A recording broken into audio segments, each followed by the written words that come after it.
Hey Kotaku, this is Steven Totillo, and you were looking at Monaco, What's Yours is Mine. We're actually running it off of the pre-release Xbox 360 build, but this game is coming to PC and Xbox 360. In fact, what am I saying? It's already out on PC. You can get it on Steam for 15 bucks.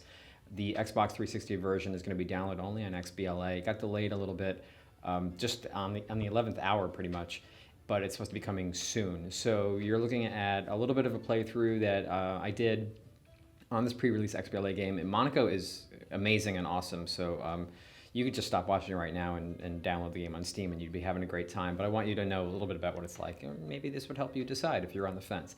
It's a co-op heist game.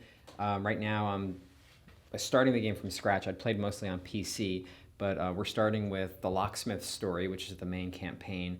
And this is a class-based co-op heist game, and you see that one of the characters I can choose from is the locksmith. Each character has their own special abilities. So locksmith, as you see, he is very fast, picks locked doors and safes. If you had other people playing with you, they would play as other people, other classes. Lookout, by the way, is one of the other great classes, an essential classes you'll see when we're playing. It causes all the enemy locations to appear on the screen, which is important. Pickpocket has his pet monkey, which gets changed. Pickpocket could be a woman. I guess all these sort of gender neutral, right? The cleaner is fantastic as well, and I'll show you some of the cleaner later. Unlike the other characters that we just cycled through, he has offensive abilities, and that's really helpful because we're robbing banks, and there are people around who don't want us to rob banks.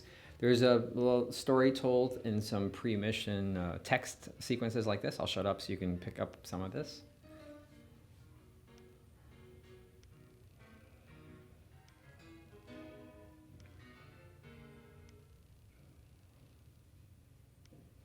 Okay, so it's just a basic setup, and this is going to be a very basic mission. So I'm playing it just single player right here, and I've chosen to play as the pickpocket.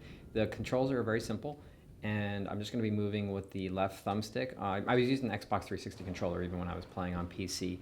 And if there were other people playing, they would be in the other cells, and they would be escaping as well. Again, each person is going to be a different class. You also probably notice the rather cool graphical effects here. The parts of the level that I can't see just show up as this black and gray sort of blueprint type thing. It's showing me the layout of the floor. But you'll see the parts that are illuminated or colored in. Those are the parts that are in my character's line of sight. So that's very helpful for seeing what you can see and possibly also who can see you. It illuminates more of the game map. I'm also collecting coins as I go through, and I have to tap the A button in order for you to see this. So it doesn't stay up, so apologies for that. But you can see how many coins are left on each floor of the level. And your goal, although it's not required, is to collect all of the coins. I guess it's a secondary goal, but it's a useful one, because if you get all the coins of a level, if you clear it out, then you unlock tougher and other interesting levels. So here's a guy, I actually don't want to really mess with him at all or anything like that, and I don't need to. And you can see some of the basic commands. If I hold the left triggers, it's telling me there, and I'll show you in a second. I can also slow down and just come up on people I'm suspecting. But right now, we're just going to go through some basic tunnels.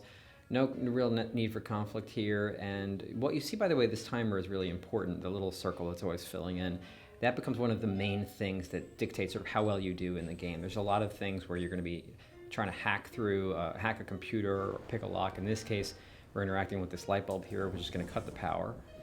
Which we don't really need to do in terms of cutting the electricity or the lights, but we did cut the lasers there to stop from alerting the guards. These things, which are dictated by this timer, really affect, therefore, how quickly you can get to where you need to be or what you need to do, and say how quickly you can escape a level. Here, like you'll see the timer goes for a little bit, and then I'm hiding in the bushes. So if somebody was pursuing me, I would hope that I could get into those bushes before they would maybe come around the corner and spot me. Pickpocket, remember, as we saw in the beginning in the character select, he can pick the locks more quickly. So if I had a different character going up to a lock, you'd see that circle fill more slowly. So I see one guard here, and I am gonna try to avoid him and move around. And beginner level, super easy. You can easily play it solo, even though the game really works better with co-op. And it's no sweat. You're going to see things get a lot tougher as soon as we go to some other levels, and as the layouts get more complicated. There, though, you see, guys won't always see you in their line of sight. It's a bit forgiving in that way, but also it's very clear. Some people may have seen Mark of the Ninja, which is another fantastic indie stealth game, came out last year on PC and 360. And it too was very good about showing you sort of like lines of sight, really giving you a clear understanding of sort of the rules of stealth. And I felt that games like that, or like Monaco, feel very fair. I don't wonder ever why the guards saw me, or why I'm being pursued, or why my stealthy approaches failed when I'm playing a game like this, or even like Mark of the Ninja. It's very clear. Health here, by the way, if I was in trouble, I could just push up against the health, and well, okay, there, the guard saw me. Since I'm just a pickpocket, I can't fight him in any way. You see now I'm leaving footprints here, and he can sort of track me. If I could break his line of sight and hide in that bush up there, that would have been good, or turn the lights out, but it doesn't even matter I'm tripping the alarms. Half my health is down, but if I can just push my way into this and, escape, I should be okay, and yep, so there you go. Cleaned out the whole level. You obviously could also try to speedrun it, and the lower time you get, obviously, the more bragging rights you have, the higher you'd be on the leaderboard. And there we go. So that was the opening basic mission. We'll go to something slightly more difficult in the second part of the Locksmith's campaign. And let's see, maybe we're going to bring in Chris, our video editor, and he's going to play as one of the other characters. The lookout, I maintain, is essential. If you're playing a two-player game, you're going to see how much of a difference the lookout makes. And I want to show you another class as well. So we'll do the pickpocket, which has the pet monkey, which was a favorite of Mike Fahey's, one of our other guys at Kotaku, when he and I were playing over the weekend on the Steam version. Anyway, more stories, so I'll shut up.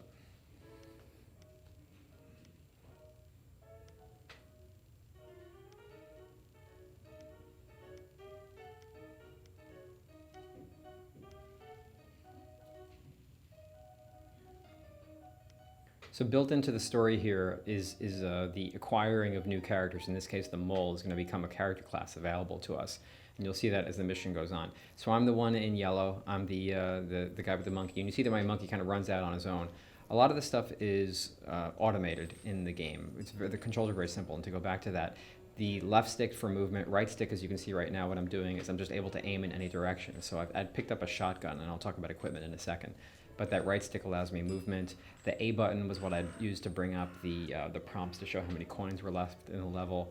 Once I have equipment like the shotgun, I can use the right trigger to use it. And I might have smoke bombs, I might have a wrench. And these things, we've cleaned out the floor already. Again, pretty simple because it's an early level. But they have given us a situation here where we've got a guard and we kind of want to get past him, and they've given us a shotgun, and I have a few shotgun shots. So, what do you do in video games in a situation like this? I think we know what you do. Well, you're not really supposed to alert him like that, but once you do, then you miss, which is not very good. There we go. Okay, sorry about that. And now we will head our way to the next floor. So you may have noticed that there were a few shotgun icons near the circle around my character, and they were showing, and there you go, so two around Chris's character right now if you were looking at the guy in red. And that indicates that he has 2 shotgun shots. So it's not like you have like a huge ammo clip or anything like that. You get a new shot or an extra smoke bomb or whatever for every 10 coins that you personally collect. It's telling you that right there in the mission prompting. And so it's incentivizing you to run around and scavenge effectively, but it's also telling you that you just can't go buck wild and just be shooting everybody or using whatever other equipment that you get. With reckless abandon. What you also should hopefully be noticing right now is on this particular floor how useful it is to have the lookout, which is Chris's character. With the lookout in play, we're able to see the positions of all the guards, even when they're out of line of sight. So at the bottom right now, you saw a couple of sort of red fists. That indicates also what they're armed with. In this case, they are just melee guys, so we don't have to worry about them shooting us. Later, you would see in later levels red crossbows or red pistols, and that would mean they were armed with those particular weapons. It may get crazier than that, I don't know. I've played about half the game at this point. Hopefully we will survive this. But also you can see all the positions of all the coins. And I've been talking a lot in this about how important the coins are to clearing out levels, unlocking levels, getting you more ammo and what have you. So it's super useful to see where all the coins are. You can always see with that tap of the A button how many coins are left in the level, but if you don't have the lookout, you really do have to just slowly and steadily poke your way through the whole level. Even if we didn't have the lookout, if we'd come upon a coin and not gotten it, it still would stay on the map as one of these diamonds, but with the lookout, it's all just illuminated from the get-go. So that's a very powerful character. in some ways, the pickpocket, I don't think he's as powerful, but he's useful in that that monkey, you're not seeing it here, but he's able to sort of move ahead. And so you might have a situation where you're afraid of going into a room because there's a guard there. But the monkey can go in and he can grab the coin. And I don't think the monkey trips the guard off the way that you do. So it's a little bit of an extended reach for getting the coins. That's good. This particular class combination isn't really the one that I would recommend, but we'll try a different combo a little bit later. I prefer the lookout and I always want to call him the cleaner, I think it is, or is it the sweeper? I can't remember, but we'll see. We'll see when we're there. But right now we've got some problems here. We don't have that many. Don't have that many more coins to get, I don't think. But in fact, I think, yeah, just gotta work our way to the exits here and get our guard. If either player is downed, we would lose their abilities. So if Chris got taken out by one of the guards, I'd be able to revive him, but as long as he was out, we wouldn't have the ability to all this illumination of guard locations and what have you. So it's worth it to keep friends alive. By the way, if you played solo, it's different. In this way, we can revive each other if one of us gets taken out. If we both get taken out, we're both skeletons, then the game is over, the mission is over. But if you're playing solo, what happens? You get taken out. There's nobody there to revive you, right? So you have 4 lives in total. So you die once, you have 3 more lives. And in each case, you can come back to life as any of the classes available to you. So far, you guys have only seen that there are 4 classes total. So at first, 4 lives would mean one try in each mission with each of the 4 classes. And it's progressive, so you wouldn't have to start back at the beginning. And there's some strategy there. So you could start as playing the lookout, get as far as you can, and really illuminate a lot of your map in the process. And then if you died, you come back as maybe the pickpocket and more effectively just scavenge all the coins and sort of go from there. But we are doing our best here to clean this floor out and get ourselves out of here. Oh.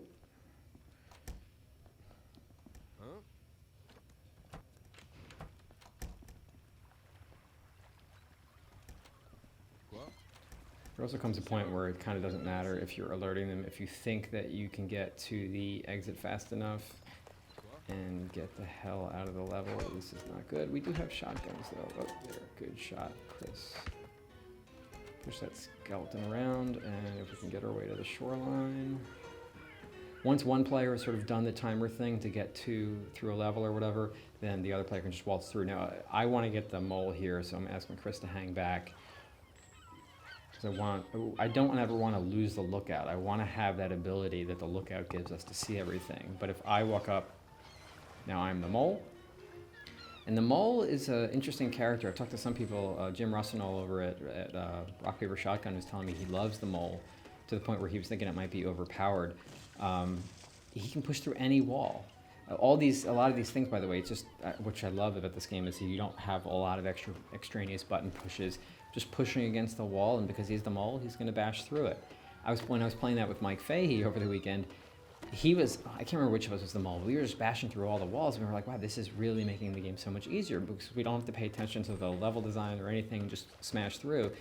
But we realized that we were making so much noise because the mole's wall breaking is appropriately noisy and cacophonous. So we were alerting all the guards, and it caused us some problems pretty quickly. But we've cleared everything out here, and let's get on this boat. We rescued the mole. And that was Chris's first time ever playing Monaco, and I think he did a pretty good job there. So let's actually show you here. So we've been able to unlock the pickpocket story because we've cleaned out a couple of levels. And we're going to go into...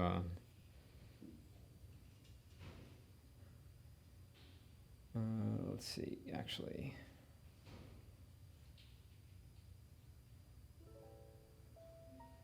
Right, okay, so yeah, let's do the pickpocket story. The thing you may notice is the icons are similar, and the point we want you to see there is that the idea, you've played maybe other games like Gears of War Judgment, where there's different characters giving testimony, and you might think that playing as one character versus another, you might see different versions of events. By the way, I'm going to be the cleaner, so you can show you that. You would think you would see sort of a different side of things. It doesn't really happen in that game, but here it does. So we're actually going to play the same mission we played before, but from the pickpocket's perspective, and read the text and you'll see some of what this is about. is the inspector sort of is suspecting that the pickpocket has a different version of events.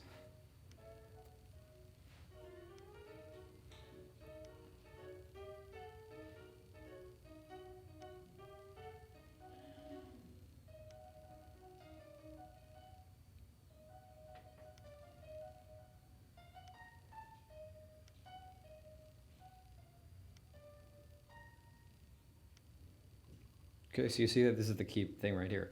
Recollection of the accident scene is actually quite a bit more hectic. Prepare for a challenge. Ready.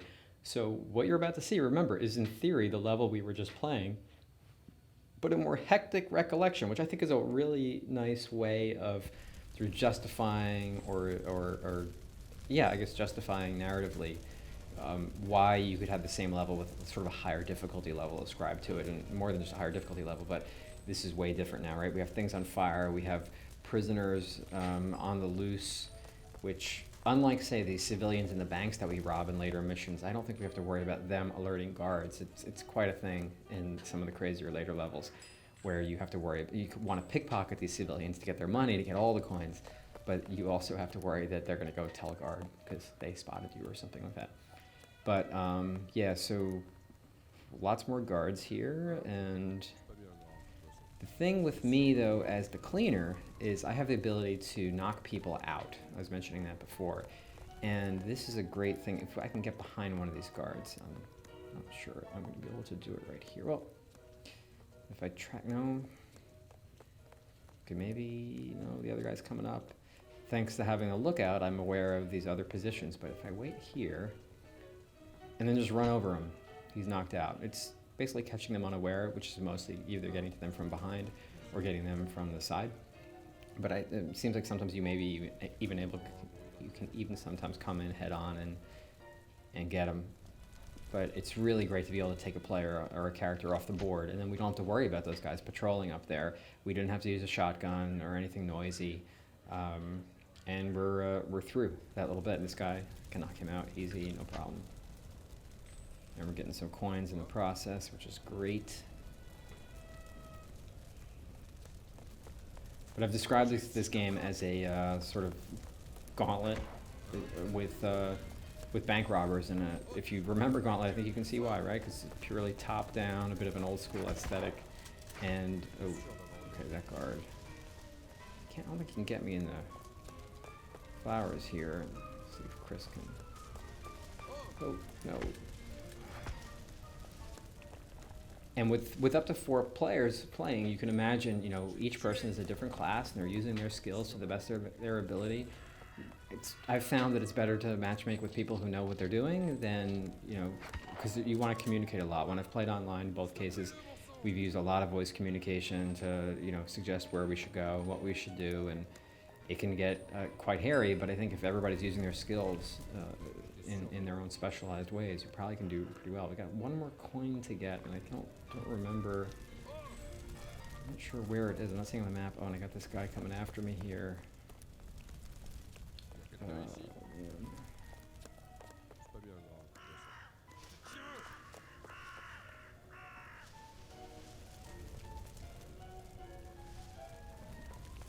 You may have heard some French, by the way, in the game. We're not playing the French language version of the game. Yeah, my shotgun was helpful there. This game just has French in it because that's sort of like, it's Monaco, it's heists. So it just makes sense. But no, this is the English language version of the game, and so we need to find our way out of here. Some of the other classes I won't be able to show you today because we're not going to play that much more. We're going to go past this mission, maybe try one more. Is there's a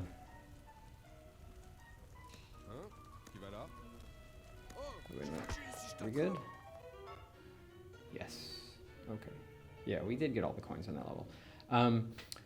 So one of the other classes is the gentleman. The gentleman, you get to, I think you have to, like, he's under house arrest in his mansion or something in the mission that I played. And the gentleman has an interesting ability in that he can be in disguise. Now, disguises actually are items that you can pick up in levels, and you put the disguise on and suddenly you can walk around and nobody will bother you. You can walk right up to guards and they won't do anything.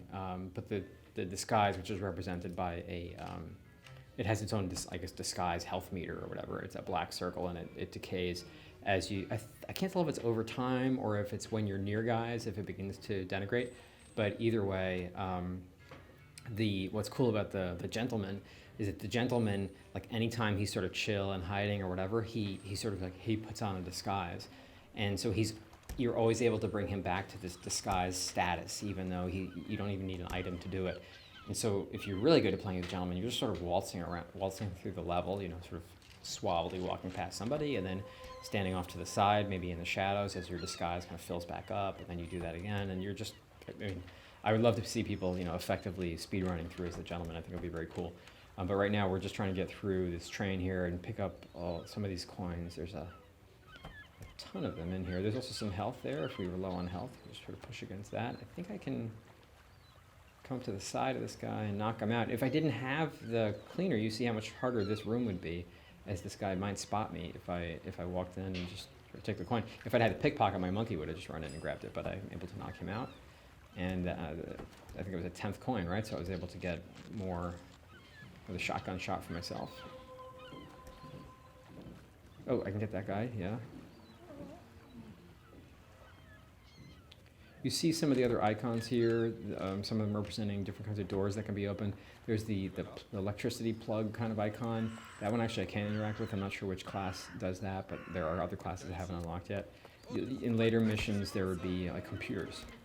And you use them, you push against them, and they allow you to have this sort of hacking signal spread its way through the level and one by one turn off security gate or doors you're not supposed to be able to get through or whatever else, and just sort of flip things off and help you go through it. There's a class called the Hacker, which I have not unlocked, which I imagine is probably able to do that stuff more effectively.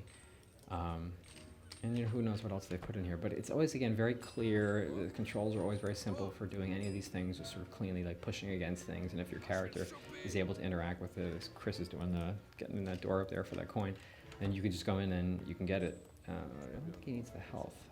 Maybe I should focus on what I'm doing. So we've cleaned this floor out, and I'm gonna try to make my way to the prison transport. Oh, we got a guard here. Take him out. You can play mouse and keyboard if you prefer. With the controls being so simple, I feel like it feels really good on the 360 controller, but whatever you want. And you can play local co-op as well, up to 4 people on one screen, which works well, I guess, if you're playing on a TV. As we all know, that the best thing that televisions are good for is group viewing of things.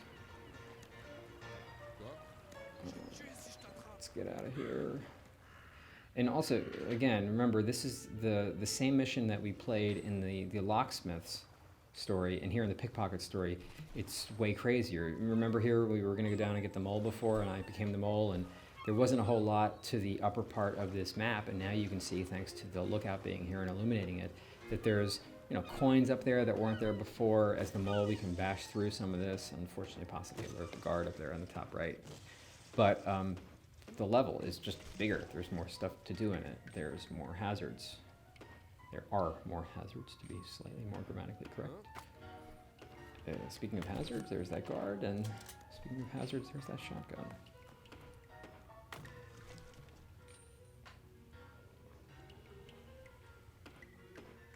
But I would say that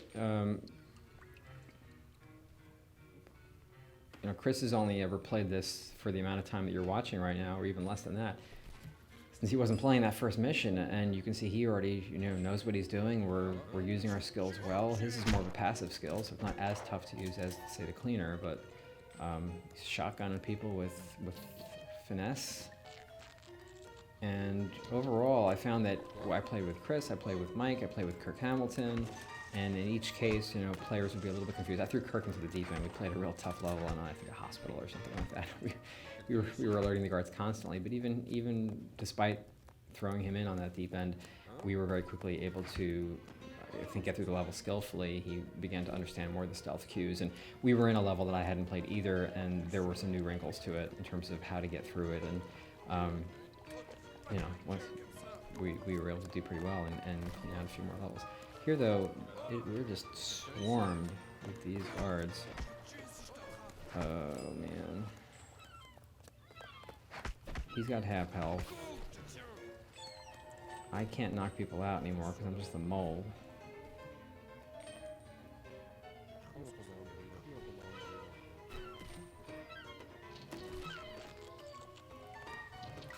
Alright, I got through that. And that guy's gonna see me, and I'm almost got like one notch of health. Nope. That's the coins I'm getting. Yeah, I only have one notch of health left. Can I get enough coins to... Oh, no. Well, now you get to see how the revival system works. So I've been taken out as a skeleton, and Chris is trying to get around to me. Maybe kill that guy. There we go. And here's where the timers again are a factor. I wonder if there's a character that can heal people faster. If so, I haven't found that character yet. But I only revive with half health, so things aren't going super great. And he only has half health, but we have all the coins. And can we get out of here before we die? No, I can't. I'm dead, and he's dead. So yeah, we're not gonna end on that. But yes, that's what happens.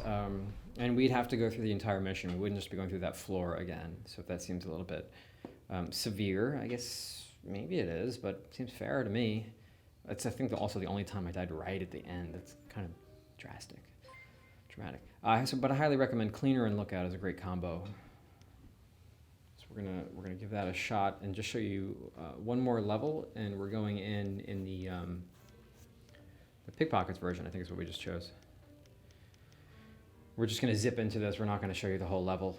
I think you're getting a good taste right now of Monaco, which is just I found it a lot of fun. It's definitely harder as a single player game. I found that even as I got to sort of strategically leap from one class to the next as I died, that it still was way tougher than just having a second person able to go in. I mean, if nothing else, the other person can be running around and picking up coins while you've distracted half the guards on the map to come your way. So in this case, we need to go into this embassy, and we would have to find these documents, passports. By the way, this ladder area up here is interesting in that, we're being shown, let me show you.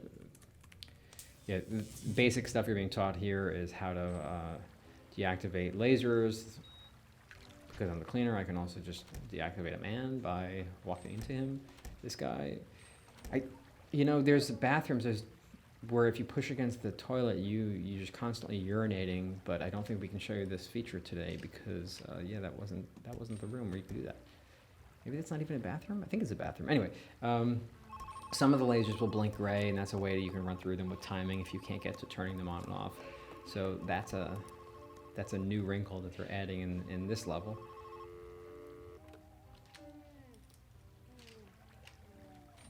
Otherwise, this level's pretty basic. Oh, the whole phone ringing thing, that's kind of a stressful thing that they added here as well.